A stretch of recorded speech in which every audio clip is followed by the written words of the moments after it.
Έχετε ποτέ αισθανθεί την επιθυμία να μοιραστείτε τα σχέδιά σας με όλους?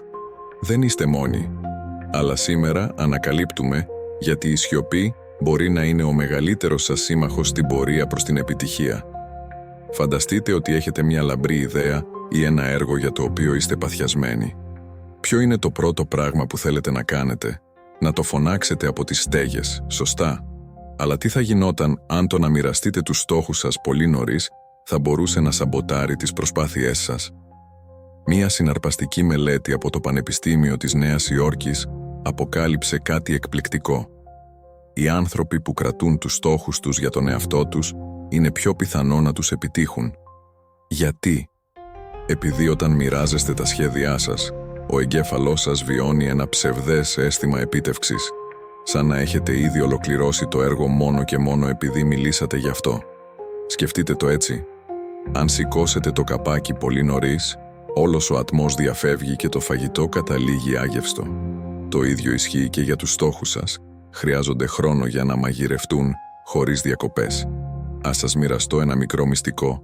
Λίγοι άνθρωποι γνωρίζουν ότι έχω αυτό το κανάλι στο YouTube. Το κρατώ ήσυχο. Όχι επειδή προσπαθώ να είμαι μυστηριώδης, αν και παραδέχομαι, με κάνει να νιώθω λίγο σαν τον James Bond, αλλά επειδή μου δίνει απίστευτη δύναμη. Δεν χρειάζεστε την έγκριση κανενός για να προχωρήσετε. Μην με παρεξηγήσετε.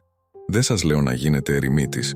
Το κλειδί είναι να είστε επιλεκτικοί με το ποιον μοιράζεστε τις ιδέες σας. Ψάξτε για εκείνους που σας υποστηρίζουν ανεβόρων, εκείνους που σας προτρέπουν να γίνετε καλύτεροι, αληθινούς συμμάχους σε αυτήν την περιπέτεια που λέγεται ζωή. Και τι γίνεται με τα μέσα κοινωνικής δικτύωσης? Είναι η μεγάλη βιτρίνα της ζωής μας.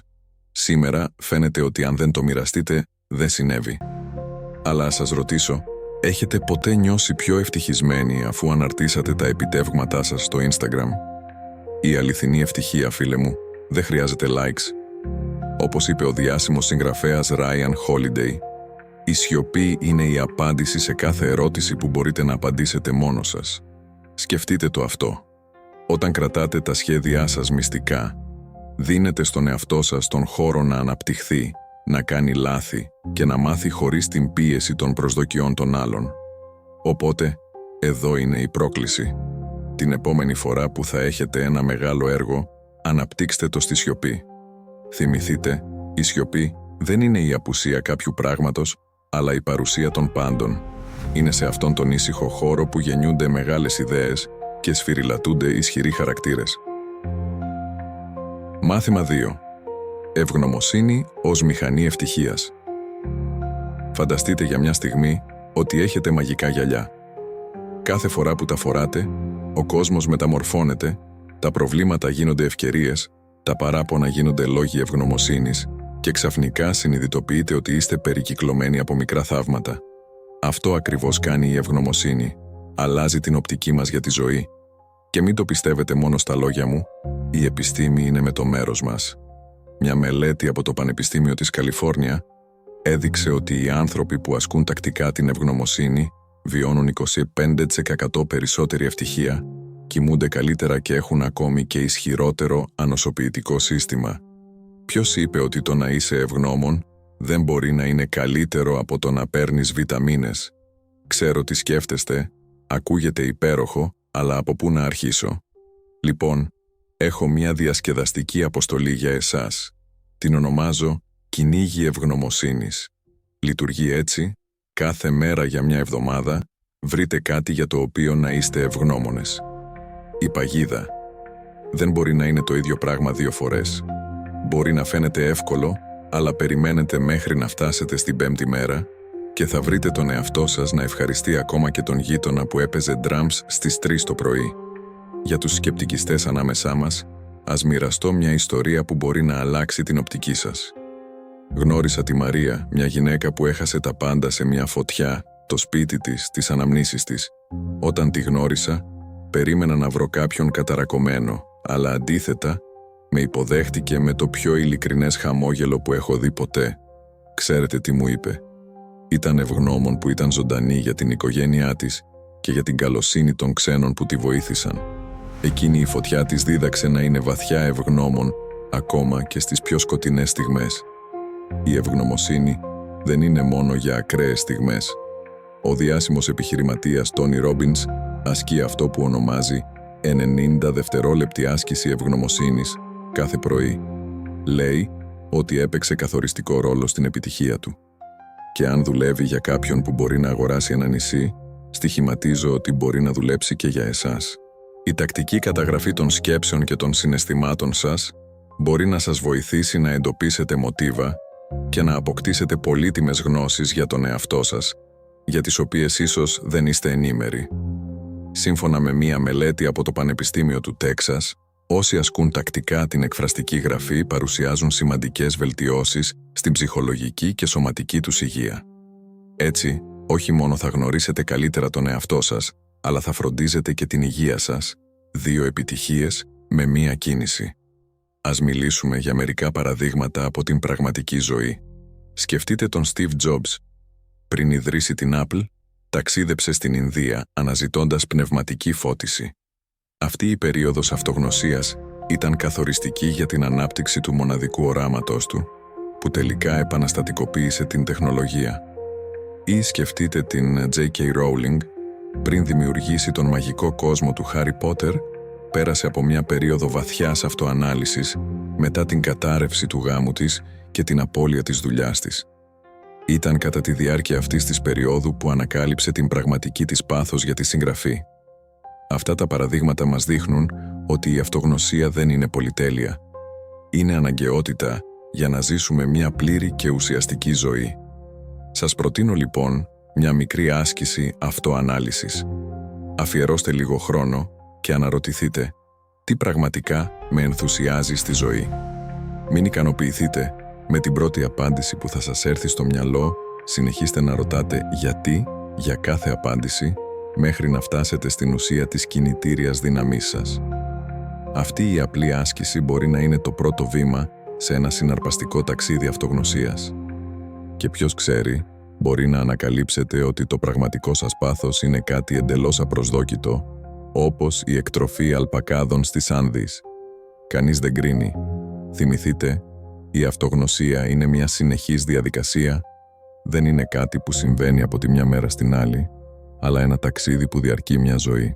Σας υπόσχομαι ότι κάθε βήμα που θα κάνετε σε αυτό το μονοπάτι θα σας φέρνει πιο κοντά στην πιο αυθεντική και ευτυχισμένη εκδοχή του εαυτού σας. Μάθημα 5. Η δύναμη της αποδοχής. Έχετε προσπαθήσει ποτέ να κολυμπήσετε ενάντια στο ρεύμα? Είναι εξαντλητικό, έτσι δεν είναι? Ωστόσο, πολλοί από εμάς ζούμε τις ζωές μας κάνοντας ακριβώς αυτό. Υπάρχει μια παλιά ρίση στην ψυχολογία. Αυτό που αντιστέκεσαι, επιμένει.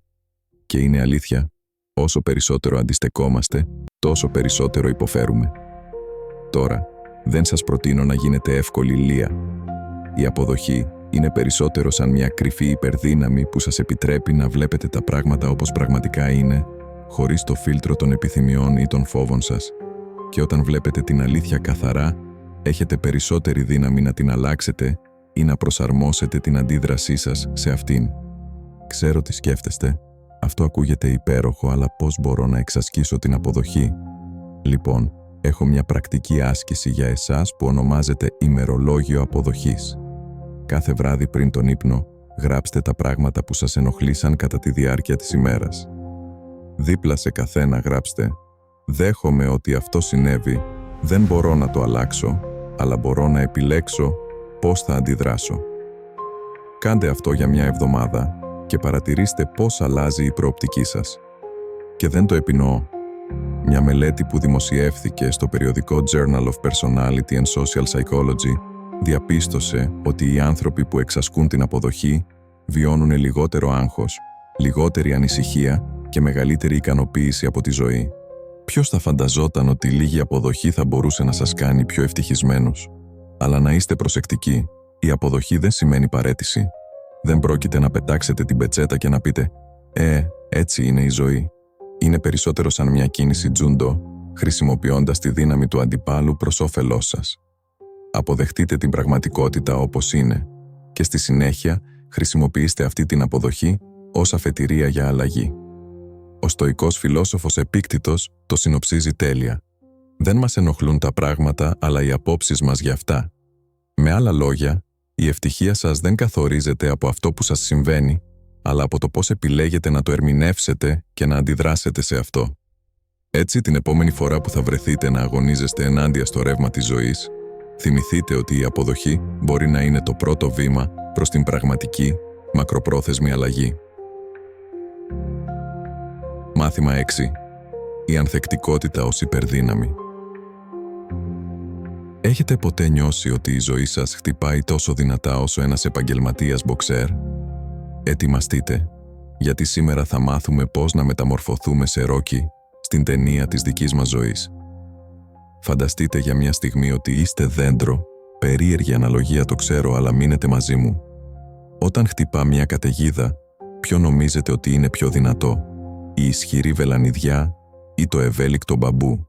Η βελανιδιά, παρά τη δύναμή της, μπορεί να σπάσει στους δυνατούς ανέμους, αλλά το μπαμπού λυγίζει χωρίς να σπάσει. Αυτό, φίλοι μου, είναι η ουσία της ανθεκτικότητας. Αλλά να είστε προσεκτικοί, αυτό δεν αφορά το να έχετε χιλιάδες φίλους στο Facebook ή δεκάδες χιλιάδες ακόλουθους στο Instagram. Αφορά τις βαθιές ουσιαστικές σχέσεις, όπου μπορείτε να είστε ο εαυτός σας, χωρίς φίλτρα, τις σχέσεις που σας κάνουν να νιώθετε ότι ανήκετε σε κάτι μεγαλύτερο από τον εαυτό σας. Και η επιστήμη το υποστηρίζει αυτό. Μία μακροχρόνια μελέτη που διεξήχθη από το Πανεπιστήμιο του Χάρβαρντ, η οποία διήρκεσε πάνω από 75 χρόνια, βρήκε ότι ο πιο σημαντικός παράγοντας για μια ευτυχισμένη και υγιή ζωή δεν είναι τα χρήματα, η φήμη ή η επαγγελματική επιτυχία, είναι οι στενές, αυθεντικές σχέσεις. Οι πραγματικές, κοντινές συνδέσεις είναι αυτές που πραγματικά μετράνε. Λοιπόν, πώς καλλιεργούμε αυτές τις μαγικές σχέσεις? Ορίστε μερικές συμβουλές. Ενεργητική ακρόαση. Την επόμενη φορά που θα είστε σε μία συνομιλία με κάποιον, φανταστείτε ότι είστε κουφοί και πρέπει να διαβάζετε τα χείλη για να καταλάβετε. Μπορεί να εκπλαγείτε από το πόσο πιο συνδεδεμένοι θα νιώσετε όταν ακούτε με τόση προσοχή. Να είστε ευάλωτοι. Η επίδειξη των αδυναμιών σας δεν σας κάνει αδύναμους, σας κάνει ανθρώπους. Οι άνθρωποι συνδέονται με την αυθεντικότητα, όχι με τα τέλεια ρομπότ. Εξασκήστε την ενσυναίσθηση. Προσπαθήστε να μπείτε στη θέση του άλλου ατόμου, σαν να ήσασταν ένας μέθοδος ηθοποιός. Η κατανόηση, γιατί κάποιος μπορεί να είναι σε κακή διάθεση, μπορεί να σας βοηθήσει να ενισχύσετε τη σχέση σας μαζί του. Επικοινωνήστε καθαρά. Μιλήστε σαν να γράφετε σύνταγμα, καθαρά, άμεσα και ειλικρινά. Αποφύγετε συναισθηματικά ιερογλυφικά ή κρυπτικά μηνύματα που μπερδεύουν περισσότερο από το να διευκρινίζουν. Γιορτάστε τους άλλους. Γίνετε ο μεγαλύτερος υποστηρικτής των φίλων σας. Αν ο φίλος σας πάρει προαγωγή, οργανώστε ένα πάρτι. Αν ο σύντροφός σας μάθει πώς να στρώνει το κρεβάτι, κάντε μία μικρή γιορτή. Η οικοδόμηση αυθεντικών σχέσεων δεν είναι ένα έργο μιας ημέρας. Είναι σαν να φροντίζετε έναν κήπο. Απαιτεί χρόνο, υπομονή και ναι, μερικές φορές προσπάθεια. Αλλά όταν δείτε αυτές τις συνδέσεις να ανθίζουν, θα συνειδητοποιήσετε ότι άξιζαν κάθε σταγόνα υδρότα. Οι καλύτερες, πιο ειλικρινείς σχέσεις είναι σαν ένα μπούμεραγκ καλής δόνησης. Όσο περισσότερα δίνετε, τόσο περισσότερα λαμβάνετε. Είναι σαν μια κυκλική οικονομία ευτυχίας, όπου επενδύετε συναισθηματικά μερίσματα και τα λαμβάνετε 10 φορές πίσω. Όπως σημείωσε ο διάσημος ψυχολόγος Έμπραχαμ Μάσλοου στην ιεραρχία των αναγκών του, αφού ικανοποιηθούν οι βασικές ανάγκες επιβίωσης, η αίσθηση του ανήκειν είναι η επόμενη μεγαλύτερη ανάγκη μας. Μπορούμε να επιβιώσουμε μόνοι μας, αλλά ευδοκιμούμε μαζί. Έτσι, την επόμενη φορά που θα μπείτε στον πειρασμό να περάσετε άλλη μία ατέλειωτη νύχτα ξεφυλίζοντας το τηλέφωνό σας, σκεφτείτε να καλέσετε έναν φίλο, να επισκεφτείτε τη γιαγιά σας ή απλά να συνομιλήσετε με έναν γείτονα. Κάθε αλληλεπίδραση είναι μια ευκαιρία να χτίσετε μια βαθύτερη σύνδεση. Μάθημα 9. Ανάπτυξη. Μέσω της αποτυχίας. Έχετε σκεφτεί ποτέ ότι η αποτυχία είναι το τέλος του δρόμου? Ετοιμαστείτε να αλλάξετε αυτή την αντίληψη, γιατί σήμερα θα εξερευνήσουμε πώς τα λάθη μπορούν να γίνουν τα σκαλοπάτια προς την επιτυχία σας. Φανταστείτε για μια στιγμή ότι βρίσκεστε σε ένα δωμάτιο γεμάτο επιτυχημένους ανθρώπους, επιχειρηματίες, καλλιτέχνες, επιστήμονες. Τι νομίζετε ότι έχουν όλοι αυτοί κοινό? Δεν είναι τα ακριβά αυτοκίνητα ή τα πολυτελή ρολόγια, είναι κάτι πολύ πιο πολύτιμο. Μια εντυπωσιακή συλλογή αποτυχιών. Η αποτυχία δεν είναι εχθρός. Είναι ο καλύτερος δάσκαλος που θα μπορούσατε ποτέ να έχετε. Κάθε φορά που αποτυγχάνετε, πλησιάζετε ένα βήμα πιο κοντά στο να ανακαλύψετε τι λειτουργεί. Είναι σαν να ψάχνετε για το σωστό κλειδί για να ανοίξετε μια πόρτα. Κάθε αποτυχημένη προσπάθεια σας λέει ότι αυτό το κλειδί δεν ταιριάζει, οπότε δοκιμάστε ένα άλλο. Σκεφτείτε τον Τόμας Έντισον ως παράδειγμα. Έκανε περισσότερες από 1000 ανεπιτυχείς προσπάθειες πριν τελικά εφεύρει τον λαμπτήρα. Όταν τον ρώτησαν για τις αποτυχίες του, απάντησε χαρακτηριστικά: «Δεν απέτυχα. Βρήκα απλώς 10.000 τρόπους που δεν λειτουργούν». Ή πάρτε πάλι τη J.K. Rowling, πριν γίνει μία από τις πιο επιτυχημένες συγγραφείς στον κόσμο, απορρίφθηκε από πολλούς εκδότες, ήταν διαζευγμένη και ζούσε με κοινωνική βοήθεια. Αλλά δεν το έβαλε κάτω. Χρησιμοποίησε αυτές τις απορρίψεις ως καύσιμο για να συνεχίσει να προχωράει. Καταλαβαίνω, η αντιμετώπιση της αποτυχίας δεν είναι εύκολη. Πονάει, μας κάνει να αισθανόμαστε ευάλωτοι και μερικές φορές μας παραλύει. Αλλά εδώ είναι μερικές στρατηγικές που θα σας βοηθήσουν να γυρίσετε τα πράγματα υπέρ σας. Και η επιστήμη το υποστηρίζει αυτό. Μια μακροχρόνια μελέτη που διεξήχθη από το Πανεπιστήμιο του Χάρβαρντ, η οποία διήρκεσε πάνω από 75 χρόνια, βρήκε ότι ο πιο σημαντικός παράγοντας για μια ευτυχισμένη και υγιή ζωή δεν είναι τα χρήματα, η φήμη ή η επαγγελματική επιτυχία, είναι οι στενές αυθεντικές σχέσεις. Οι πραγματικές κοντινές συνδέσεις είναι αυτές που πραγματικά μετράνε. Λοιπόν, πώς καλλιεργούμε αυτές τις μαγικές σχέσεις? Ορίστε μερικές συμβουλές. Ενεργητική ακρόαση. Την επόμενη φορά που θα είστε σε μια συνομιλία με κάποιον, φανταστείτε ότι είστε κουφοί και πρέπει να διαβάζετε τα χείλη για να καταλάβετε. Μπορεί να εκπλαγείτε από το πόσο πιο συνδεδεμένοι θα νιώσετε όταν ακούτε με τόση προσοχή. Να είστε ευάλωτοι. Η επίδειξη των αδυναμιών σας δεν σας κάνει αδύναμους. Σας κάνει ανθρώπους. Οι άνθρωποι συνδέονται με την αυθεντικότητα, όχι με τα τέλεια ρομπότ. Εξασκήστε την ενσυναίσθηση. Προσπαθήστε να μπείτε στη θέση του άλλου ατόμου, σαν να ήσασταν ένας μέθοδος ηθοποιός. Η κατανόηση γιατί κάποιος μπορεί να είναι σε κακή διάθεση μπορεί να σας βοηθήσει να ενισχύσετε τη σχέση σας μαζί του. Επικοινωνήστε καθαρά. Μιλήστε σαν να γράφετε σύνταγμα, καθαρά, άμεσα και ειλικρινά. Αποφύγετε συναισθηματικά, ιερογλυφικά ή κρυπτικά μηνύματα που μπερδεύουν περισσότερο από το να διευκρινίζουν. Γιορτάστε τους άλλους. Γίνετε ο μεγαλύτερος υποστηρικτής των φίλων σας. Αν ο φίλος σας πάρει προαγωγή, οργανώστε ένα πάρτι. Αν ο σύντροφός σας μάθει πώς να στρώνει το κρεβάτι, κάντε μία μικρή γιορτή. Η οικοδόμηση αυθεντικών σχέσεων δεν είναι ένα έργο μιας ημέρας. Είναι σαν να φροντίζετε έναν κήπο.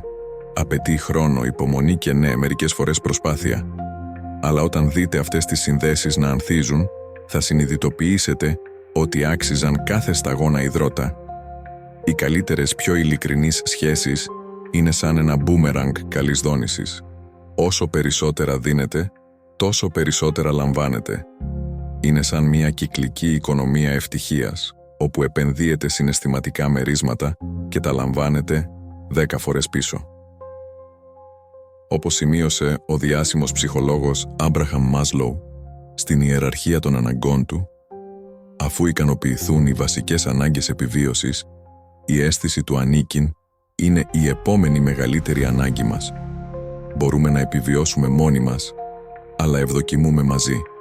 Έτσι, την επόμενη φορά που θα μπείτε στον πειρασμό να περάσετε άλλη μία ατέλειωτη νύχτα ξεφυλίζοντας το τηλέφωνό σας, σκεφτείτε να καλέσετε έναν φίλο, να επισκεφτείτε τη γιαγιά σας ή απλά να συνομιλήσετε με έναν γείτονα.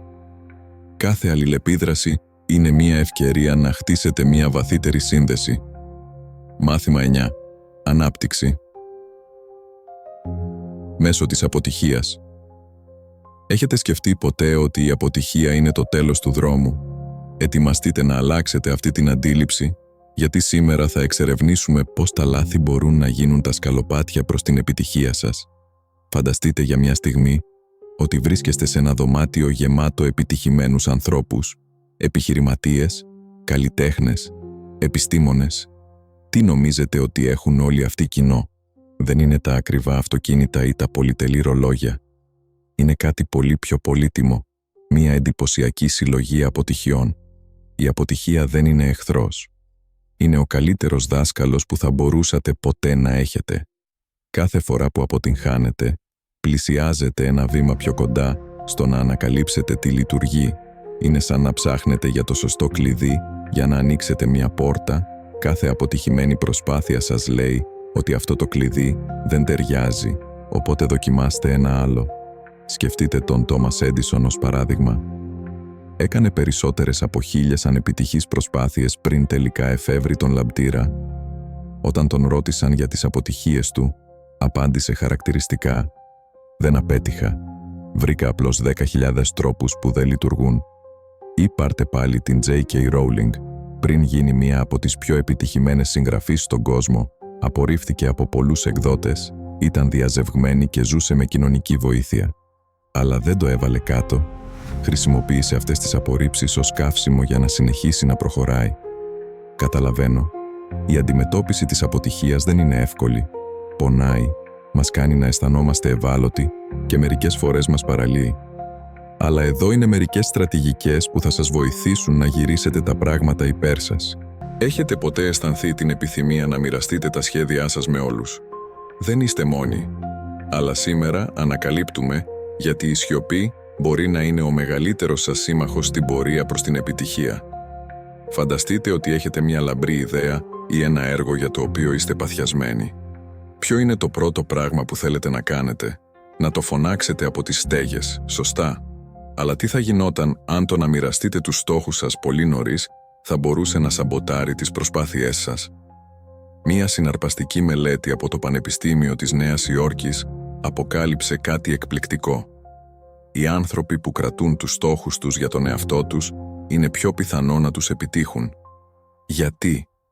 Επειδή όταν μοιράζεστε τα σχέδιά σας, ο εγκέφαλός σας βιώνει ένα ψευδές αίσθημα επίτευξης, σαν να έχετε ήδη ολοκληρώσει το έργο μόνο και μόνο επειδή μιλήσατε γι' αυτό. Σκεφτείτε το έτσι.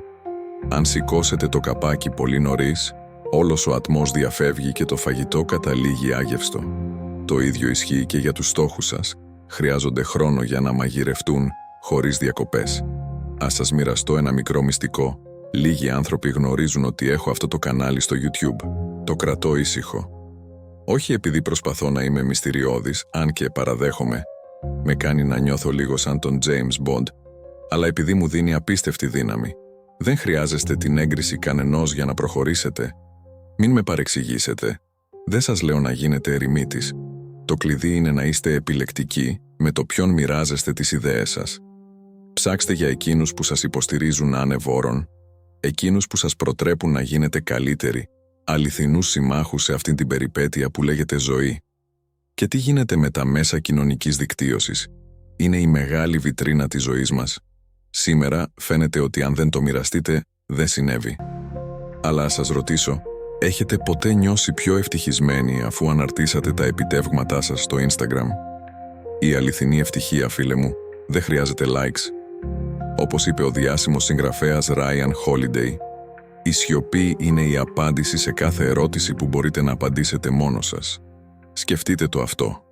Όταν κρατάτε τα σχέδιά σας μυστικά, δίνετε στον εαυτό σας τον χώρο να αναπτυχθεί, να κάνει λάθη και να μάθει χωρίς την πίεση των προσδοκιών των άλλων. Οπότε, εδώ είναι η πρόκληση. Την επόμενη φορά που θα έχετε ένα μεγάλο έργο, αναπτύξτε το στη σιωπή. Θυμηθείτε, η σιωπή δεν είναι η απουσία κάποιου πράγματος, αλλά η παρουσία των πάντων. Είναι σε αυτόν τον ήσυχο χώρο που γεννιούνται μεγάλες ιδέες και σφυριλατούνται ισχυροί χαρακτήρες. Μάθημα 2. Ευγνωμοσύνη ως μηχανή ευτυχίας. Φανταστείτε για μια στιγμή ότι έχετε μαγικά γυαλιά. Κάθε φορά που τα φοράτε, ο κόσμος μεταμορφώνεται, τα προβλήματα γίνονται ευκαιρίες, τα παράπονα γίνονται λόγοι ευγνωμοσύνης και ξαφνικά συνειδητοποιείτε ότι είστε περικυκλωμένοι από μικρά θαύματα. Αυτό ακριβώς κάνει η ευγνωμοσύνη. Αλλάζει την οπτική μας για τη ζωή. Και μην το πιστεύετε μόνο στα λόγια μου, η επιστήμη είναι με το μέρος μας. Μια μελέτη από το Πανεπιστήμιο της Καλιφόρνια έδειξε ότι οι άνθρωποι που ασκούν τακτικά την ευγνωμοσύνη βιώνουν 25% περισσότερη ευτυχία, κοιμούνται καλύτερα και έχουν ακόμη και ισχυρότερο ανοσοποιητικό σύστημα. Ποιος είπε ότι το να είσαι ευγνώμων δεν μπορεί να είναι καλύτερο από το να παίρνεις βιταμίνες? Ξέρω τι σκέφτεστε, ακούγεται υπέροχο, αλλά από πού να αρχίσω?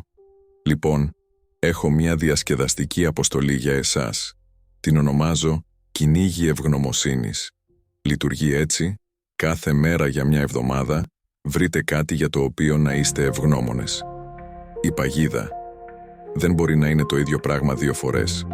Μπορεί να φαίνεται εύκολο, αλλά περιμένετε μέχρι να φτάσετε στην πέμπτη μέρα και θα βρείτε τον εαυτό σας να ευχαριστεί ακόμα και τον γείτονα που έπαιζε drums στις 3 το πρωί. Για τους σκεπτικιστές ανάμεσά μας, ας μοιραστώ μια ιστορία που μπορεί να αλλάξει την οπτική σας. Γνώρισα τη Μαρία, μια γυναίκα που έχασε τα πάντα σε μια φωτιά, το σπίτι της, τις αναμνήσεις της. Όταν τη γνώρισα, περίμενα να βρω κάποιον καταρακωμένο, αλλά αντίθετα, με υποδέχτηκε με το πιο ειλικρινές χαμόγελο που έχω δει ποτέ. Ξέρετε τι μου είπε? Ήταν ευγνώμων που ήταν ζωντανή για την οικογένειά της και για την καλοσύνη των ξένων που τη βοήθησαν. Εκείνη η φωτιά της δίδαξε να είναι βαθιά ευγνώμων, ακόμα και στις πιο σκοτεινές στιγμές. Η ευγνωμοσύνη δεν είναι μόνο για ακραίες στιγμές. Ο διάσημος επιχειρηματίας Τόνι Ρόμπινς ασκεί αυτό που ονομάζει 90 δευτερόλεπτη άσκηση ευγνωμοσύνης κάθε πρωί. Λέει ότι έπαιξε καθοριστικό ρόλο στην επιτυχία του. Και αν δουλεύει για κάποιον που μπορεί να αγοράσει ένα νησί, στοιχηματίζω ότι μπορεί να δουλέψει και για εσάς. Η τακτική καταγραφή των σκέψεων και των συναισθημάτων σας μπορεί να σας βοηθήσει να εντοπίσετε μοτίβα και να αποκτήσετε πολύτιμες γνώσεις για τον εαυτό σας, για τις οποίες ίσως δεν είστε ενήμεροι. Σύμφωνα με μία μελέτη από το Πανεπιστήμιο του Τέξας, όσοι ασκούν τακτικά την εκφραστική γραφή παρουσιάζουν σημαντικές βελτιώσεις στην ψυχολογική και σωματική τους υγεία. Έτσι, όχι μόνο θα γνωρίσετε καλύτερα τον εαυτό σας, αλλά θα φροντίζετε και την υγεία σας, 2 επιτυχίες με μία κίνηση. Ας μιλήσουμε για μερικά παραδείγματα από την πραγματική ζωή. Σκεφτείτε τον Steve Jobs. Πριν ιδρύσει την Apple, ταξίδεψε στην Ινδία αναζητώντας πνευματική φώτιση. Αυτή η περίοδος αυτογνωσίας ήταν καθοριστική για την ανάπτυξη του μοναδικού οράματος του, που τελικά επαναστατικοποίησε την τεχνολογία. Ή σκεφτείτε την J.K. Rowling. Πριν δημιουργήσει τον μαγικό κόσμο του Harry Potter, πέρασε από μια περίοδο βαθιάς αυτοανάλυσης μετά την κατάρρευση του γάμου της και την απώλεια της δουλειάς της. Ήταν κατά τη διάρκεια αυτής της περίοδου που ανακάλυψε την πραγματική της πάθος για τη συγγραφή. Αυτά τα παραδείγματα μας δείχνουν ότι η αυτογνωσία δεν είναι πολυτέλεια. Είναι αναγκαιότητα για να ζήσουμε μια πλήρη και ουσιαστική ζωή. Σας προτείνω λοιπόν μια μικρή άσκηση αυτοανάλυσης. Αφιερώστε λίγο χρόνο και αναρωτηθείτε τι πραγματικά με ενθουσιάζει στη ζωή. Μην ικανοποιηθείτε με την πρώτη απάντηση που θα σας έρθει στο μυαλό, συνεχίστε να ρωτάτε γιατί για κάθε απάντηση μέχρι να φτάσετε στην ουσία της κινητήριας δύναμής σας. Αυτή η απλή άσκηση μπορεί να είναι το πρώτο βήμα σε ένα συναρπαστικό ταξίδι αυτογνωσίας. Και ποιος ξέρει, μπορεί να ανακαλύψετε ότι το πραγματικό σας πάθος είναι κάτι εντελώς απροσδόκητο, όπως η εκτροφή αλπακάδων στις Άνδεις. Κανείς δεν κρίνει. Θυμηθείτε, η αυτογνωσία είναι μια συνεχής διαδικασία, δεν είναι κάτι που συμβαίνει από τη μια μέρα στην άλλη, αλλά ένα ταξίδι που διαρκεί μια ζωή. Σας υπόσχομαι ότι κάθε βήμα που θα κάνετε σε αυτό το μονοπάτι θα σας φέρνει πιο κοντά στην πιο αυθεντική και ευτυχισμένη εκδοχή του εαυτού σας. Μάθημα 5. Η δύναμη της αποδοχής. Έχετε προσπαθήσει ποτέ να κολυμπήσετε ενάντια στο ρεύμα? Είναι εξαντλητικό, έτσι δεν είναι? Ωστόσο, πολλοί από εμάς ζούμε τις ζωές μας κάνοντας ακριβώς αυτό. Υπάρχει μια παλιά ρίση στην ψυχολογία. Αυτό που αντιστέκεσαι, επιμένει. Και είναι αλήθεια, όσο περισσότερο αντιστεκόμαστε, τόσο περισσότερο υποφέρουμε. Τώρα, δεν σας προτείνω να γίνετε εύκολη λία. Η αποδοχή είναι περισσότερο σαν μια κρυφή υπερδύναμη που σας επιτρέπει να βλέπετε τα πράγματα όπως πραγματικά είναι, χωρίς το φίλτρο των επιθυμιών ή των φόβων σας. Και όταν βλέπετε την αλήθεια καθαρά, έχετε περισσότερη δύναμη να την αλλάξετε ή να προσαρμόσετε την αντίδρασή σας σε αυτήν. Ξέρω τι σκέφτεστε. Αυτό ακούγεται υπέροχο, αλλά πώς μπορώ να εξασκήσω